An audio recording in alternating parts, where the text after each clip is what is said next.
Penusukan Syekh Ali Jabir, PKS desak rampungkan pembahasan rancangan Undang-Undang Perlindungan Ulama.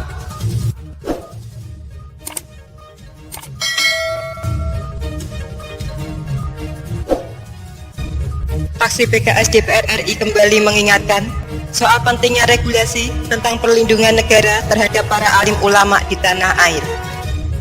Hal ini menyusul peristiwa penusukan terhadap dai kondang Syekh Ali Jabir di Masjid Falahuddin, Kota Bandar Lampung, Minggu 13 September. Kasus persekusi bahkan upaya pembunuhan terhadap Syekh Ali Jabir seakan jadi pengingat kita bahwa posisi mereka rentan dan penting untuk dilindungi negara. Ujar anggota DPR RI asal fraksi PKS Abdul Fikri Fakih, Senin 14 September. Anggota DPR yang menjabat sebagai Wakil Ketua Komisi 10 DPR ini mengutuk aksi penyerangan dan upaya pembunuhan oleh orang tak dikenal kepada pendakwah dan ulama asal Saudi itu. Alhamdulillah pelaku berhasil dilumpuhkan jamaah dan diserahkan ke polisi. Motifnya harus didalami dan apakah ada pelaku intelektual di baliknya, tegas Fikri. Lebih lanjut, Fikri mendesak para pengampu kepentingan untuk merampungkan pembahasan rancangan Undang-Undang Perlindungan Ulama yang kini masuk program legislasi nasional atau prolegnas prioritas tahun 2020. Rancangan undang-undangnya telah disepakati DPR dengan nama Rancangan Undang-Undang tentang Perlindungan Tokoh Agama dan Simbol Agama atau Rancangan Undang-Undang tentang Perlindungan Kiai dan Guru Ngaji yang diusulkan oleh fraksi PKS, PKB, dan P3, tuturnya.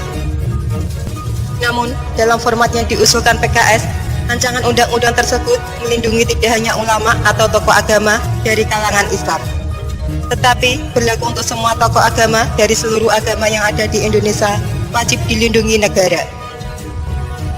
Fikri menambahkan, dalam konteks negara Pancasila, bangsa Indonesia tidak lepas dengan nilai-nilai yang terkandung dalam sila pertama ketuhanan yang Maha Esa dalam setiap sendi kehidupannya.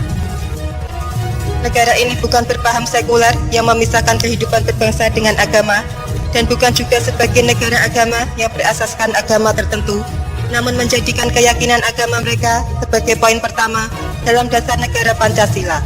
Tekannya, seperti pepatah, bangsa ini selalu terkait dengan ulama, mulai dari buayan atau dalam rahim ibu, hingga liang lahat atau kematian, sambungnya.